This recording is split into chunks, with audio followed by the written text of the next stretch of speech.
Episode 71 of the Habs Culture Podcast. My name is Justin Schwartz alongside Liam Baum. We were here last week. We're back again. And since we last spoke, the Canadiens have won 2 games and they've lost 2 games. They beat the Devils, they beat the Avalanche, they lost to the Oilers, and they lost to the Sharks. Now, in this small span, I feel like last week we weren't giving Caulfield a hard time, but, we were talking about how the amount of goals that he'll probably score this season will diminish. He's not on the same pace as he was last year.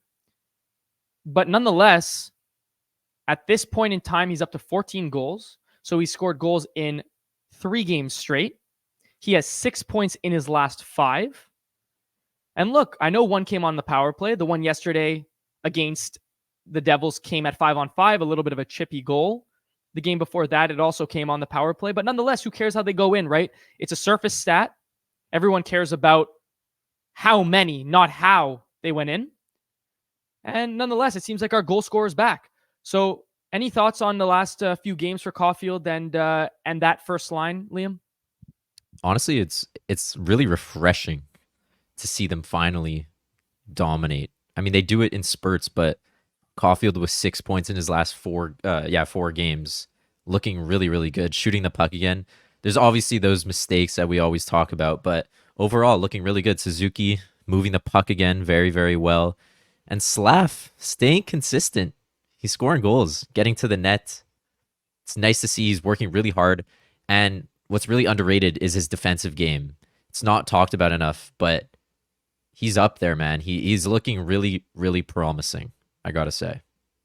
Yeah, you got to love the fact that St. Louis decided to put this line together and keep it that way for a little while, despite all the injuries and despite the lack of flexibility that they actually have in their top 9 or so. So it's nice to see that line sticking together.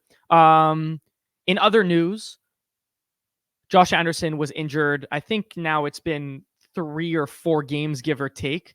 They decided to call up Joshua. I don't know if we even spoke about that last time because I think it happened briefly after the last time we spoke.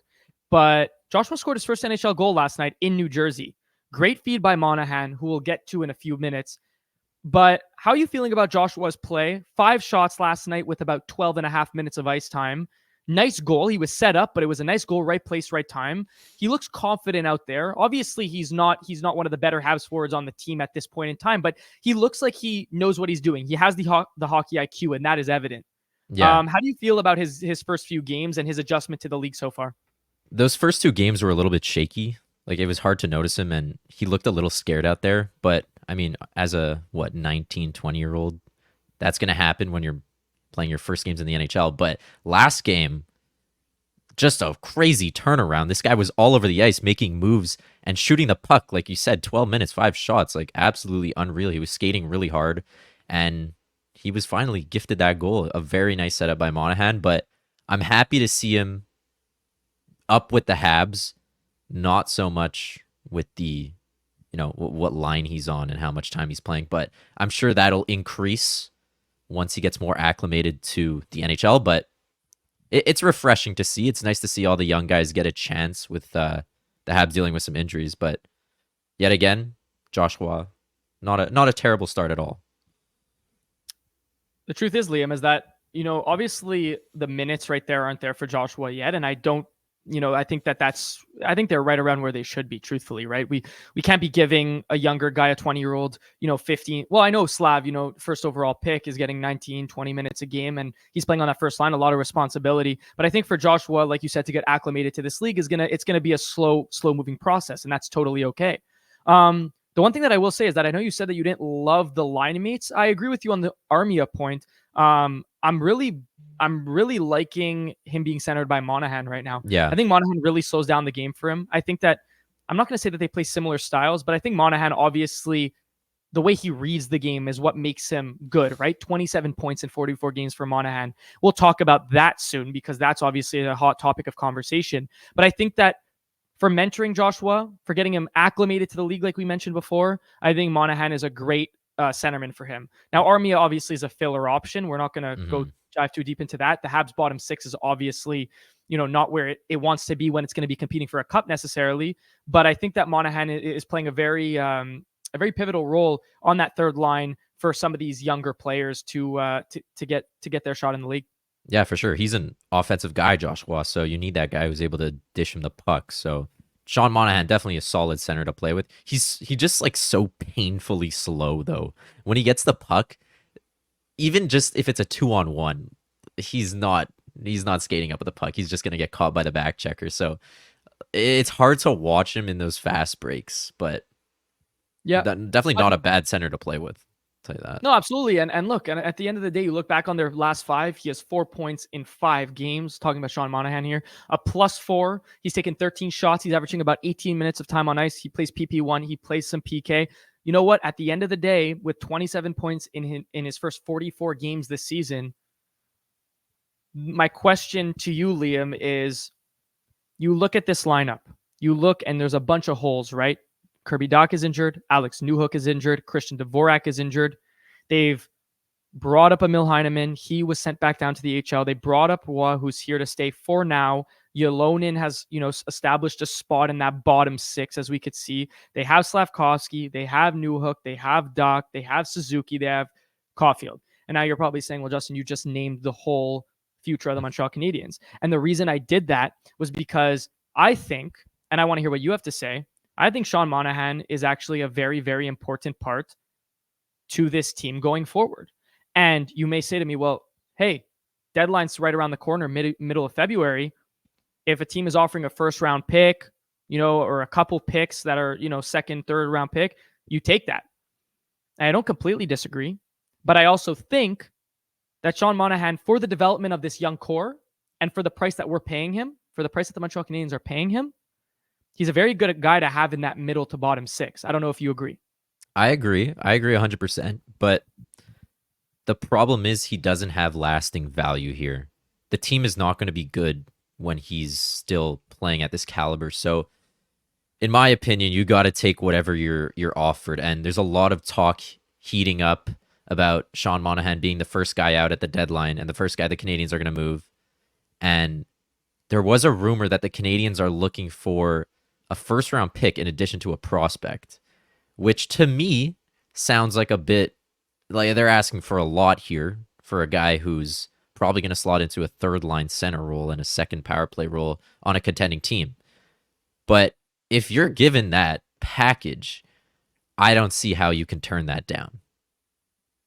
No, I absolutely don't disagree. And I think that my first instinct is, yeah, absolutely. You got to take that. You got to take that offer if it's put on the table, because, a lot of people don't want to admit it, but don't like the idea of the fact that the Canadiens are a rebuilding team, but they still are in a rebuild. Now, maybe they're 1 or 2 years away and a couple good draft picks away. And maybe, a UFA signing or, a couple of guys making their way up from their development leagues to the NHL away from being a competitive team in this league.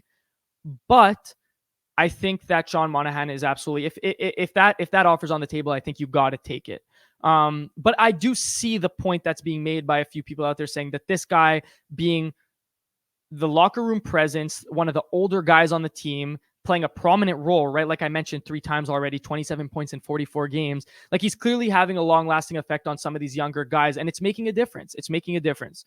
And we see it with the product that they're putting on the ice, because you know what? The Canadiens, as much as they're a rebuilding team, they're far from a pushover. They're far from a pushover. They've beaten some pretty good teams. They've lost to some pretty bad teams. So the consistency of their play has obviously, teetered up and down a little bit. But despite that, they're still a team. They're not an easy win by no means. No, not at all. I tweeted it the other day that the Canadiens go out and beat the Rangers, the Stars, the Devils, and there's another team in there, the Avs, but can't beat San Jose. Like it doesn't make sense, but it just shows you how on any given night any team can win, right? So, I mean, the Canadiens, not counting overtime losses, are a positive team, which is insane to say after 40 games and after all these man games lost. But you got to realize they're obviously not making the playoffs at this point. They're not going to contend for a spot. So just going back to Sean Monahan, get whatever you can. Is he on a 1-year contract? He has 1 more year left. This is last year, excuse me. Okay, so again, maybe a bit of an unrealistic scenario if he gets traded, but what's stopping him from signing back with Montreal at the end of the Sure. season, in the offseason, if he's really enjoying it, which it seems like he is, because the Right. Canadiens were the team that gave him the shot.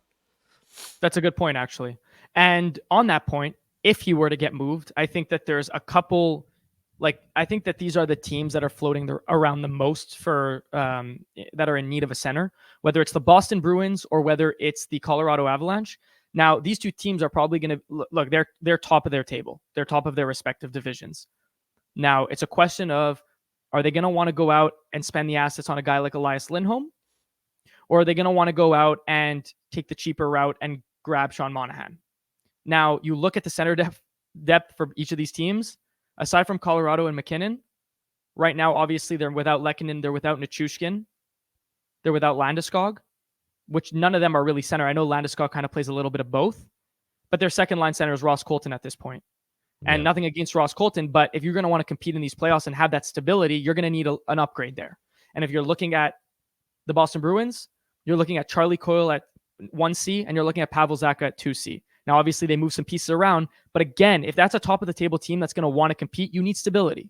So, with that being said, if they can acquire Lindholm, I think, and I won't even, I'll call it a consolation prize in Monahan, but I think that I think that he'll provide a lot to a couple of these teams if they're the ones that are, calling Kent Hughes and seeing what's on the table there. Yeah, but do you personally believe that Sean Monahan will be the difference on a team that really doesn't have a center core? Like, is Sean Monahan better than Pavel Zacha and Charlie Coyle? Is Sean Monahan really better than Ross Colton and Ryan Johansson? Like, maybe in the Av situation. Right. Well, the truth is that I'll put it this way. I think what you're getting with Sean Monahan is like I said, it's stability. Now, is he a difference maker? No, he's not a difference maker. 27 points in 44 games on a Canadiens team is very good, but is that difference maker worthy? No.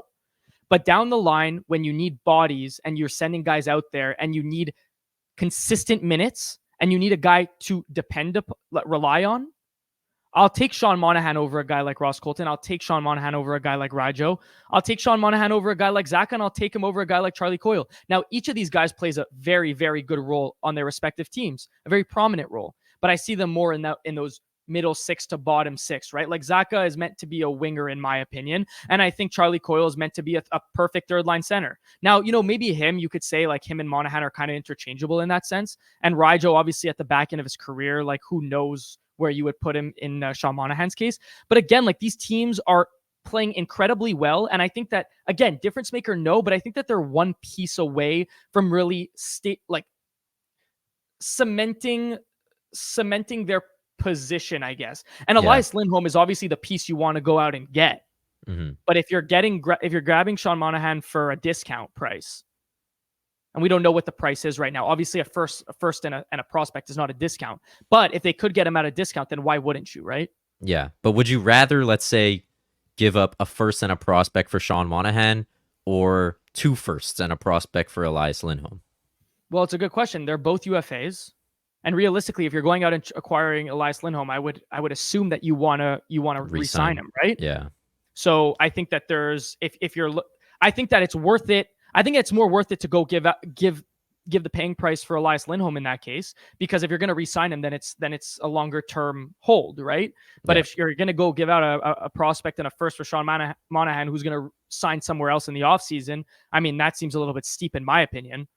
Yeah. So in that case, I think Lindholm's just an overall better player. He's a difference maker. For sure. I think the team that acquires Sean Monahan, that acquires Elias Lindholm, goes from a contender to one of the better teams in the league. Yeah, like more championship bound.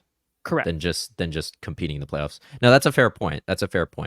I don't know if I don't think Sean Monahan's going to go for a first and a prospect just based on the last few years of trades. I don't think I've ever seen a second/third line center go for that much. So I don't know. I still think we take whatever we get, and Sean Monahan will be an important piece for any contending team that wants to get over the edge, I guess I'd say.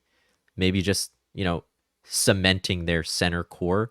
But at the end of the day, I just don't see the Canadiens holding on to him. The last thing that I'll say on this, Liam, is that I look back on times where a team went out and paid a heavy price, and we talked about this last episode, when they paid a heavy price for, paid a heavy price for a player at the deadline. You look back on the Florida Panthers when they paid a heavy price for Claude Giroux. You look back on the New York Rangers when they paid a heavy price for Tarasenko and Patty Kane. Look, those are small sample sizes, but nonetheless, those teams weren't particularly successful in those years. I think with Sean Monahan is that you're going to be getting a guy like that who has experience, who's played in this league, who's played heavy minutes in this league, and is going to be depended upon. And you're going to get him for a much cheaper price. And it's going to be one of those moves that flies under the radar, whether it's like Tampa did with Coleman, or whether it's like Tampa did with Nick Paul. Yeah. Or whether it's like what they did with Barclay Goodrow. Like those, and again, those guys play a much different style of play than Sean Monahan does, but I think it's the same level of effectiveness that he'll have on his respective team that he gets traded to. Yeah, it's not. It's just like not a game-changing dynamic to the team where you're running a completely new power play like Florida was with 5 forwards, or what's another example? Or the Rangers also bringing in and completely changing their top 6. So yeah, I don't think Sean Monahan changes the dynamic of a team, which is positive in a way for sure. Exactly. And I'm just going to take a second here, Liam, to shout out our sponsors at DraftKings. We know hockey games move fast, but with DraftKings Sportsbook, an official sports betting partner of the NHL, you could score faster than anything happening on the ice. This week, new customers can bet $5 and get $200 instantly in bonus bets. Guys, the Canadiens are playing this weekend against the Oilers at home, and that's a game that I know people will want to get in on the action. You can check on all the lines, odds, and even some of the more prominent player props, whether it's to score a goal or to make a certain amount of saves. Even the Leafs are playing against the Habs, which is supposed to be a very highly anticipated game, and I don't want any of you to miss out on the action. Download the DraftKings Sportsbook app with code THPN. New customers bet just $5 on the NHL and get $200 instantly in bonus bets. Only on DraftKings Sportsbook with code THPN. The crown is yours. Gambling problem? Call 1-800-GAMBLER or visit www.1800gambler.net. In New York, call 877-8-HOPE-NY or text HOPE-NY 467369. In Connecticut, help is available for problem gambling. Call 888-789-777 or visit ccpg.org. Please play responsibly. On behalf of Boot Hill Casino and Resort in Kansas, 21 plus age varies by jurisdiction. Void in Ontario. Bonus bets expire 168 hours after issuance. See dkng.com/hockey for eligibility and deposit restrictions, terms, and responsible gaming resources. NHL and the NHL Shield are registered trademarks of the National Hockey League. All rights reserved. Okay, Liam. So look, we're past the 40 game mark. The All-Star game's approaching. A lot of teams are basically in it's now or never, right? Whether it's the Sens, Edmonton's figured it out. Edmonton has absolutely figured it out. But the Sens, the Sabres, these are all teams in the Atlantic that I'm mentioning, but they're under a microscope right now because they need to turn it around ASAP. But nonetheless, I'd like to talk a little bit about some of the guys, the front runners for certain awards, the Hart Trophy, the Ted Lindsay, the Art Ross, the Vezina, so on and so forth. I'll ask you right off the bat. Ones. All the main ones. We're gonna do a quick review of those and let us know what you guys think in the comments. The Hart Trophy, the MVP of the league. Who's your guy right now? I feel like it's a bit of an obvious answer, but I'm torn between two guys, Kucherov and McKinnon. But I just think McKinnon's got this one this season. He's playing so well. You just can't disregard that. He carries this team, and we're going to see how they play without Nichushkin, but McKinnon is just without him. I think this goes the same with Kucherov, but without McKinnon, Colorado's just not a top team. Oh, I definitely agree. I'm not even arguing. I don't even think it's a debate between him and Kucherov. I think McKinnon has that in the bag. Now, obviously, McDavid's always going to be at the top of the table. Kucherov is right now at the top of the table. You have Pasternak. You have Austin Matthews. and you have even Jack Hughes, who's been hurt and probably won't grab that award, who I would think would be a great runner-up if he had played, a substantial amount of games. But McKinnon's just on a different level right now. I mean, you just can't take that away from him. And I think that would be my pick for the Hart Trophy. And you could say, look, he's surrounded by Rantanen and he's surrounded by Makar. They have a good team. There's no doubt about that. But you watch him play and he just takes over games on a different level. And I'll say this right now, and I want to hear what you have to say about it. I think McKinnon is closer to McDavid in terms of skill than anyone else in the league is close to him.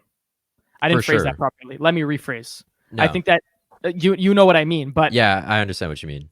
You're saying that the only guy, or the gap between McDavid and McKinnon, is closer than the gap between McKinnon and the next guy. Correct.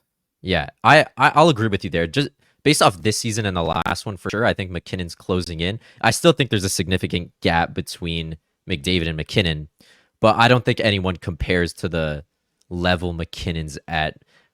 Maybe it's hard to compare D-men, but I'd say Makar is very much up there as well, just in terms of dominance. Yeah, I think he's the most dominant defenseman in the league, and it's not particularly close. Obviously, you have Adam Fox and you have Quinn Hughes, who are playing at elite levels, and especially Quinn Hughes this season. So you could say, yeah, maybe the gap between Cale Makar and Quinn Hughes or Adam Fox is still pretty steep. It's still pretty wide. Yeah.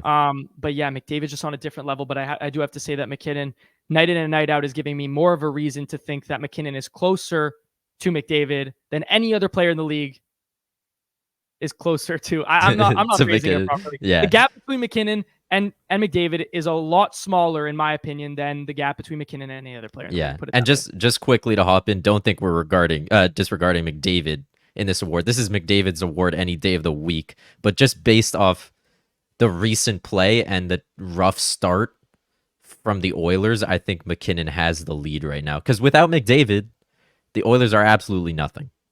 So I think it's just that start of the season that kind of ruined it. I'd also like to shout, well, we already shout out Jack Hughes, and I think that we're seeing it with the Devils. Without Jack Hughes, the Devils are in shambles. And I think he's making a case for MVP as well. And also, one other guy that's flying a little bit under the radar, Artemi Panarin. Yeah. I mean, look, the Rangers are obviously one of the better teams in the Metro, one of the better teams in the league at that. But without Artemi Panarin, I'm not saying where are the Rangers, because they have Shesterkin, they have Zibanejad, they have Kreider, so on and so forth. But Panarin's playing on a different level this season, completely different level. And I think without his play, obviously, this team is nowhere near the level that they're playing at. So he's a guy that I think deserves a little bit of credit as well. He's shooting the puck this year, that's for sure. Shooting the puck, and he's finding the back of the net. You shoot the puck, good things happen, clearly. Yep. Next award we'll go to, you know what, we'll make quick work of this one. Calder Memorial. Rookie of the Year. We could do this quickly, but I can also say it's anybody's game if Bedard's out longer than 8 weeks. Right now it's Bedard. It's Bedard's trophy. Engrave his name. But if he's out for longer than 8 weeks and we're not solely looking at point per game, then this is really up in the air. And I think it's between Fantilli, Faber, and probably Luke Hughes. Yeah. I think Luke Hughes is the guy second on that list, in my opinion. Okay. I mean, Faber's playing at an incredible level. I think if I had to choose anyone but Bedard, it would be Luke Hughes. Now, the thing about Bedard is that, look, maybe this is my personal opinion. I think that they have hyped him up so much this season that at the end of the day, when it comes down to it, I think that they'll have a hard time giving it to a runner-up like Luke Hughes or Faber or Fantilli. And I think that they'll just take the easy route and say, we'll give it to Bedard because his point per game was ridiculous and the hype surrounding him is just way too big for him not to win this award. And you know what? I'll say something too, is that you look down the line of the people that won the Calder, right? And whether it was Matty Barzal or whether it was Elias Pettersson, or did Pettersson won it, correct? Yeah. Anyway, you look down that line. Truth is that I'm not saying that it will tarnish his legacy, because I don't think it will. But I guarantee you that for Bedard, at the end of his career, when he's going to hopefully have won a couple cups, Art Ross MVPs, so on and so forth. I think the Calder is going to be something that he's going to want on his shelf as well. I'm not saying that he gets what he wants. I'm just saying that I think that the NHL is this is their child, and they're protecting it. And I don't see a world where, if none of these second tier guys, like I mentioned before, take that next step and perform at an incredible level, there's no reason, in my opinion, why they wouldn't give it to Bedard. Yeah, I agree with you there, but to argue that, play a little devil's advocate, Connor McDavid didn't win it. So, and he was point per game. Right. And again, he missed half the season. Too, right? He was hurt too. He missed half the season. He missed 40 something games. Right. So, or maybe a bit less, like 37 or something. Do you know who won it that year? Panarin. Oh yeah, that was an incredible season by Panarin, right? Yeah. So there's probably no player that's second to Bedard like Panarin. See, that's kind of what I mentioned. Yeah, exactly. So that's why I'd say it's probably still Bedard's. But if it's not, and it's kind of like a McDavid situation where someone else wins it, it's very much up in the air. Yeah, very, very, very, very fair. So we'll keep it at that. We'll move on to the Art Ross. So what are your takes on the Art Ross? It's been 3 years in a row that Connor McDavid has won it. 2020, 2021, 2021, 22, and 22, 23. I'll tell you right now, it's not going to be McDavid. At least I don't think it is. McDavid's got 58, and Kucherov and McKinnon have 72. It's going to be between Kucherov and McKinnon again. And I wouldn't be surprised if they tie, honestly. McKinnon's on a heater, but I'd like to see a tie, honestly. When was the last time there was a tie? I couldn't tell you. I'm looking, but no, I couldn't tell you. I mean, in the last since 2005, 2006, there hasn't been a tie. So, but yeah, no, I think look, that one's kind of like just up in the air, right? They're both tied. Who knows what's going to happen? I think it's just, a lot of these players, they're incredible, but it also depends on how many power play opportunities they're going to get and whatnot, and whose power play is better. They're both great. So I think I'll give the edge to McKinnon, and I think that will really solidify his case for the Hart. MVP. So put it that way. I think whichever guy wins the Art Ross, I think it's going to really maybe, give either Kucherov or McKinnon that edge. Yeah, just quickly, I think I'm going to actually give my edge to Kucherov just because Nichushkin's out. And I think he is a big finisher on that team and scores a lot of goals. And McKinnon's going to be lacking a little bit of that talent. I mean, they still got Rantanen and Makar, obviously, but it's a piece that's on the way out, so I'll give it to Kucherov. Fair enough. You're playing the other side. I like it. Unless Sean Monahan gets traded and he'll score 30 goals. All right, we'll move to the Vezina. So that's goalie of the year. Do you have your pick? Is it goalie of the year or best goals against? No, it's best just goalie best of the year. Yeah. Okay. Hellebuck, easy. I think it's Hellebuck, 100%. Having an unreal season, carries that team. You can make a case for Demko, but I think the team. That's where I was going. Okay. But I'm just going to say I think the team in front of Demko is better than the team in front of Hellebuck. That's very fair. I like Demko's comeback story a little bit. Well, yeah, comeback for sure. story. I mean, just from last year, right? Like Hellebuck is playing is having an incredible season. I don't know. There's something about the Canucks and how, like, the Jets make the playoffs. The Jets have made the playoffs. The Jets have got into the Western Conference Final. The Jets have had great teams on paper, and Hellebuck's been a part of all of those. So kudos to him.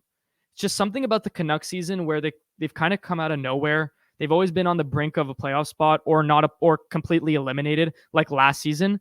And I think just where the Canucks are at, and in terms of, the story behind it and the fact that he's playing so well, to me, that's where I would just give the edge. Like right now, just according to the odds books, they're pretty much tied in terms of odds.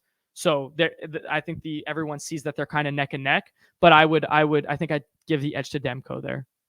And if you want my hot take, give me Joey Decord. Guy's unreal. Yeah, well, that's just because you have him on your fantasy team. I don't want to hear it. But yeah, good season for him too. I'm kind of impressed with his play as well. He was an AHL goalie forever. So absolutely. Okay, next, Rocket Richard quickly. I mean, there's no debate. I mean, if you want to talk about Sam Reinhart and his ability to keep pace with Austin Matthews, but I think at the end of the day, Matthews will take that award. It's actually insane that Sam Reinhart has one less goal absolutely insane. But yeah, I the just, cons- I, yeah, it's go a ahead. it's a consistency factor. Like you look in the past, and Sam Reinhart's never done this. So what are the odds he's gonna hit 60 goals where Matthews done it already? So And I giving it also, to Matthews.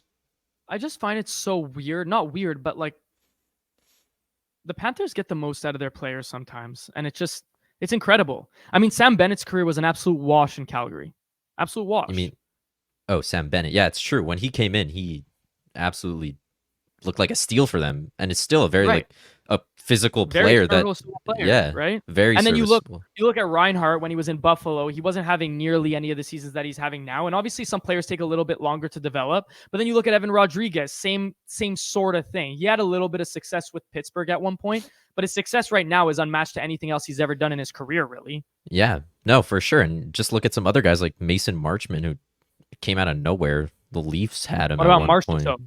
Yeah, Marcia so too. They just they turned Montour too. Montour was like Yeah. a 20-point defenseman, and now all of a sudden he's playing absolutely unreal, quarterbacking a power play one. So good on them, honestly. Good on them. Yeah, absolutely. All right. Norris Trophy. This is tough, honestly.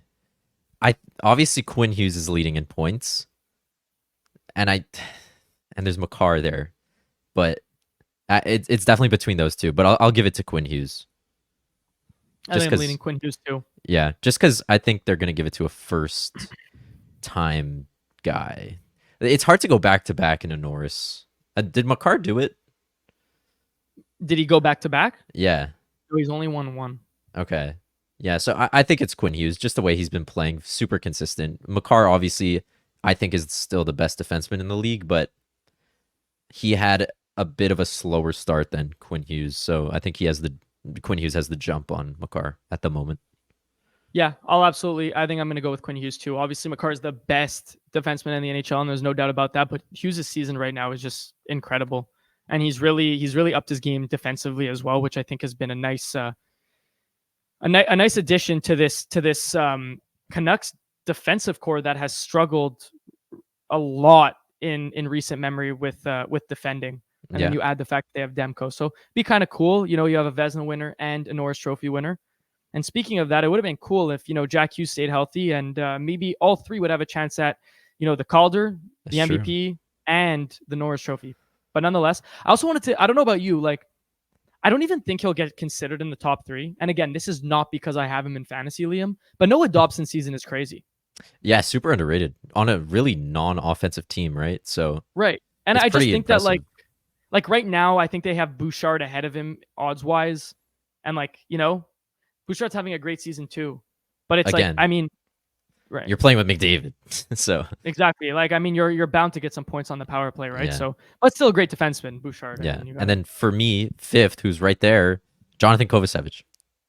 okay. Well, that threw me off a little bit. I don't even know who I'd put fifth. I mean, some people, there's always the constant names like Yossi and McAvoy and Fox, but Yeah. I mean, none of those guys are really gonna even touch the top three in voting, in my opinion. I think Victor Hedman is probably up there. He's having a really good bounce back season compared to last year. Absolutely. And honestly, it's Sergachev being hurt has honestly helped him a lot, right? Yeah. Get back on that top power play and whatnot. But absolutely, definitely having a good season there. Next and our last one for now is we'll do the Jack Adams, so Coach of the Year. There's a lot of good candidates this year, I think, just in terms of teams that were pretty bad last year coming up to the top of the league this year. And some honorable mentions for me would be Rick Bowness on Winnipeg and then Rick Tocchet on Vancouver. But number one, people are going to hate me, but I'm going John Tortorella. Just super impressive season with the roster he has. Like, there is no top 30 player on that team in the NHL. No. Like, I'd say Konechny is probably the best player. Is he even top 50? I don't know. Look, you have Konechny, you have Couturier, you have Drysdale now, but are these guys, like, they don't have a single star. They don't even have a single all-star. No, and everybody wrote them off. I put them last in the Metro. They're in a rebuild. They're in a rebuild according to Danny Briere, and they're putting up points. So absolutely, John Tortorella should be there. I don't even think you'll get hate because at the end of the day, I think John Tortorella, with what he has in front of him, is doing the most impressive job. And I think Rick Tocchet absolutely deserves credit, but there's no denying that this team had all the pieces in place to have a good bounce back season. And I know we Exactly. talked about the fact that they, like how much can they improve from last year and whatever. But most of their guys had down seasons. Pedersen, Besser, JT Miller, Quinn Hughes, Demko, like these are stars. These are absolute stars. So that's why I take a little bit of credit away from Tocchet. And I think that's maybe why you're doing so as well. Yeah. But another guy that I want to mention here is Andre Tourigny. I mean, again, the Arizona Coyotes are a basement team. They're bottom of the barrel. But I still find it impressive with like doing what he's doing with that team. Yeah. I agree. Again, I like the impressive is Coyotes. it? But again, you don't have a crazy roster and you're a over 500 team. And I think one more mention that I think also flies a bit under the radar is Chris Knobloch for the Oilers. Like obviously you got that team in front of you, but he came in and has a very, very good record. I think they were 2-9-1 when they fired what's his name? The old Woodcroft. coach. Yeah, Woodcroft. So he's rocking like a 22-6 and whatever record. So I mean, they've won 11 in a row. They've won 11 in a row, and they franchise are record. fourth in the Pacific.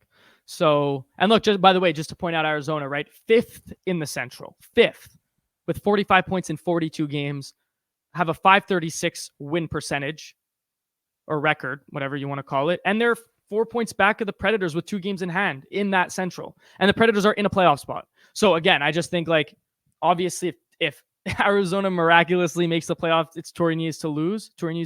But I'll agree with you on Tortorella. I think that's a very, very, very valid take there. Moving on. So we went through those. Let us know what you guys think about those awards. Obviously, some of them are more locked in than others, but some of them are fun to debate. Just to give you guys a little bit of a stat update. So let's look at some of the players. Nick Suzuki leading the way with 37 points in 44 games. Cole Caulfield, 33 points in 44 games with 14 goals. Mike Matheson, third on the team with 31 points in 44 games.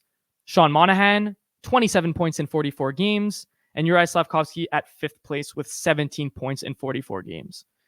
Now, there's no denying that this team is lacking scoring. They're lacking point production. But again, we temper expectations because they are a bottom 10 team in the league. Let's put it that way if we're being very, very generous, right? So there's not much to expect. I'm still very impressed with Newhook with 7 goals despite only playing 23 games. So it'll be nice to get these guys back, man. I think we've said it every time we've been on the air. But I mean, Doc and Newhook, it's just, imagine, like, I'd love to be watching that top 6 healthy right now. Yeah. No, it would honestly be so nice. Like we say it every episode. It sucks to see development get hindered because of injury. And I think Dak has the potential to be our best player. So that really sucks that he's not playing. But going back to some stats, I think Caulfield is going to be able to hit 30 goals. And that would be like very impressive second half of the season. And if he's on pace for like 60 points. So that's would be his career high. Never played a full season, but still pretty impressive. Nick Suzuki, can he be the first Habs player since Max Domi to hit 72 plus points? Something like that. And then Uri Slavkovsky has 1 less goal than Tim Stützle. Hey, you know what? I still think, you watch Slavkovsky play and his game has improved so much throughout this season in a 44-game sample size. It's incredible. Now, are there things he needs to work on? Absolutely. There's no denying that. His puck touches need to get better. He makes a few mistakes here and there, but that's the game of hockey. It's going to happen. Now, just to put it in perspective, Uri Slavkovsky is on pace for 31 points, 32 points, give or take, 31, 32 points. Do you think he hits that mark? Or do you think he goes over that mark? Based on how he's played in the last, let's say, month, I'd say he could probably hit it. And again, 30 points doesn't sound good, but all these young players who come into the league at 18 years old, or a good chunk of them, aren't super productive. Like Jack Hughes, perfect example. The guy was averaging like 20, 30 points for the first 2 years, and finally broke out in that third year. So I don't think there's really anything to be worried about with Slavkovsky, and I think he's going to continue to reach those higher point marks. Absolutely. And you look back to Mikko Rantanen, because I think, look, obviously, end goal, you want Juraj Slavkovsky to be Mikko Rantanen. That's the end goal. That's ideal. And obviously, that's in a perfect world. But you look back to Mikko Rantanen's second season. His first season, he only played 9 games, so I wouldn't even call it really a first season. But his first real season, put it that way, 38 points in 75 games. You know, the way that he played the game, or the way that he plays the game of hockey, it was a tough transition from his respective European league to the NHL level. And look, Slavkovsky sometimes looks lost, and sometimes he looks out of place, and sometimes, you know, you're saying, why didn't you shoot, and why did you pass to no man's land, you know? And it makes you, and then a lot of people question, well, is the NHL ready, this, that? But honestly, there's so many things that he's good at right now that a lot of players will never even get to in their whole career. Yeah. The way he wins battles, the way he uses his body. And these are all things that are going to improve. And people will say, well, are those the important things? Well, they're important when you're able to work on the things on the other things that people are capable of improving on. There's a lot of things that he can do that people aren't really capable of improving on. He's just born with it, and it's just inherent. It comes with who he is as a player. So, and yeah, exactly. And the fact that he's not playing with one of the, again, like a top 70 player in the league. So for what he's doing right now, I wouldn't say it's a failure at all. He's playing with guys who, I mean, yes, he's with Suzuki and Caulfield, but they're not the types of guys who are going to put up 100 points and he's going to pick up all these secondary assists that pad his stats. So to me, it's definitely a successful second half, like 3 quarters. I don't know how to say it, but like successful last 3 quarters of the season. The first quarter was a bit of a wash because he was playing no minutes. So I'm happy. I'm happy with the production.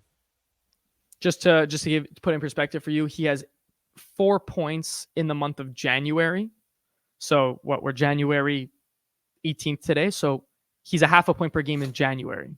Think about that. So 4 of his 17 points came in January, and the remaining 13 points came October, November, December. So in 3 months, he put up 13, and then in January, he put up 4. He's at 4 and 8 so far.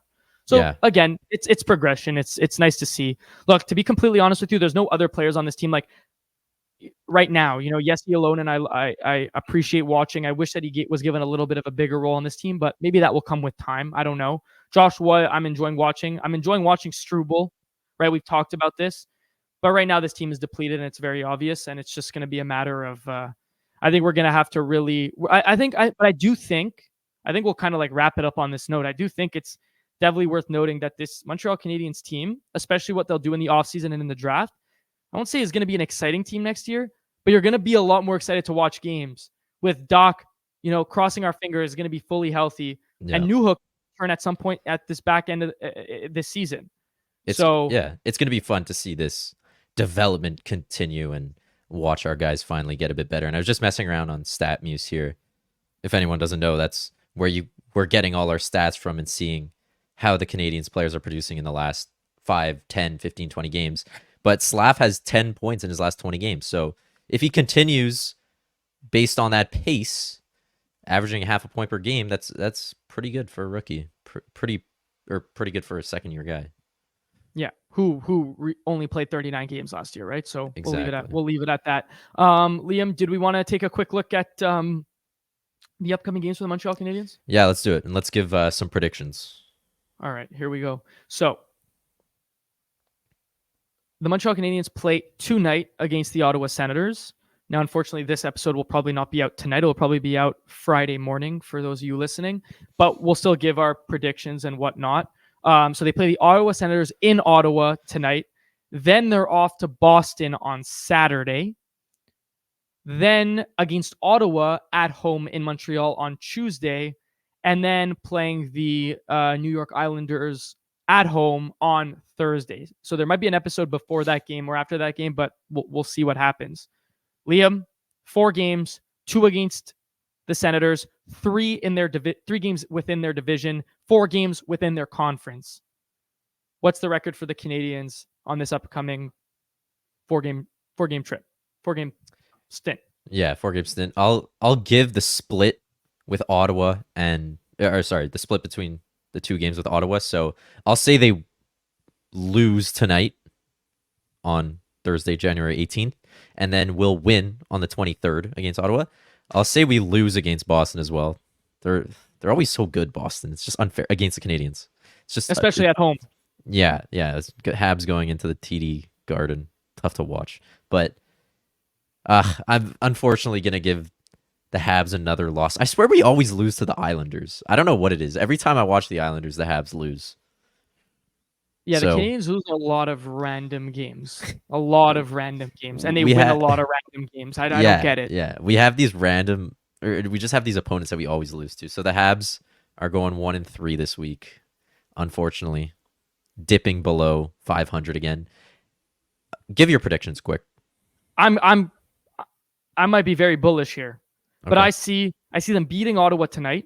I see them beating Boston in Boston on Saturday night. I see them beating the Sens again at home on Damn. Tuesday and losing to the Islanders. But Oh I my think that they're God. going to extend their win streak to 5 total games. And I think that they're going to beat the Senators twice. I think that the Senators are not a team that's, they're bottom of the barrel right now. And I think the Canadiens are playing with, I don't know if it's something to prove or what, but Caulfield's gone hot. The young players are scoring goals. Slavkovsky's having an impact. Give me 3 games in the row. Give me 5 games in the row for the Canadiens, and then the loss to the Islanders next Thursday. But 3-1 in that 4 game All right. I'm also excited to see Primo play. He's confirmed tonight for against tonight. Ottawa. Yeah. So that'll be nice. And again, let's keep preaching it, Liam. Let's hope for Jake Allen on the way out. Let's hope for David Savard on the way out. And Monahan, we're indifferent. But again, for the right price, let's hope for him.